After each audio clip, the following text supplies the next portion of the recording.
Hello hello, je voulais vous faire un petit aperçu de la dernière arrivée, une Golf 5 GTI 200 chevaux. La vue mécanique, elle a seulement 85 000 km. Le dernier entretien a été fait à 79 000 km, mais c'est déjà en début 2019. Donc là, j'ai enlevé simplement la coiffe moteur, puisque le filtre à air fait partie de la coiffe. Alors c'est poussiéreux, mais je vois pas de traces d'huile nulle part, etc. Donc c'est encourageant.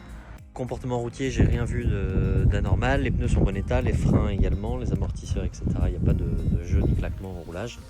Donc je vais simplement faire un entretien classique avec les bougies, filtre à air, filtre à huile, filtre à habitacle. Et je pense que j'oublie rien, naturellement vidange. Bougie, rien de compliqué, donc j'ai enlevé simplement la coiffe moteur. Donc j'ai enlevé la petite durite de conduit d'air ici, débranché l'autre conduit d'air ici. Et puis le petit capteur qui venait être branché sur le couvre-recul, sur la coiffe moteur, je vais y arriver. De là, on a accès aux 4 bougies. Donc là, j'ai enlevé une et deux, les petites vis étoiles qui maintiennent le faisceau en place. Donc là, je vais les déclipser, sortir les 4 bobines et de là, j'aurai accès aux bougies que je vais remplacer. Alors voilà comment ça se présente. Donc j'ai sorti les bobines qui sont là-haut sur le pare-brise. Je mets ensuite ma petite clé de 16 pour desserrer la bougie et ensuite je mets mon petit tube en caoutchouc pour la desserrer. J'en ai sorti une, elles ne sont pas bien vieilles, encore bien brillantes. Et voilà la couleur qui est parfaite. Une fois les 4 sorties, je mets 4 nouvelles et je fais pareil dans l'autre sens. Donc voilà, les bougies sont remontées, les bobines également, le faisceau raccordé, les petites vis remises. Et maintenant, avant de remettre la coiffe moteur, on va aller remplacer le filtre à air qui est intégré à la coiffe. Je la retourne et on se retrouve. Voilà, donc ça c'est la coiffe moteur vue du dessous et on voit qu'on a des petits trous avec des vis ici un peu partout qu'on va enlever et en fait le filtre air se retrouve dans cette cartouche ici entre les deux.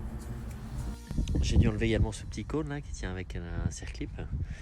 J'ai enlevé toutes les vis et du coup on peut séparer les deux parties et on a accès au filtre air qu'on va remplacer. Pour ce qui est du filtre air et des bougies. Maintenant, la voiture est déjà levée avec des chandelles en dessous pour sécuriser en plus. Donc je vais glisser sous la voiture, vider le carter d'huile par le bouchon de vidange et trouver le filtre à huile pour le remplacer. Alors, et là je suis sous la voiture qui est au passage plutôt propre et sain, ce qui est rassurant. Donc, moteur bien sec et compagnie. J'ai enlevé mon petit bouchon de vidange là ici qui est en train de couler et j'ai enlevé la coiffe moteur qui était ici avec 4 vis de ce côté-là, pareil de l'autre pour accéder au filtre à huile. Alors je suis toujours sur la voiture, voilà le filtre à huile que j'ai sorti, donc, qui était dans cette cartouche là.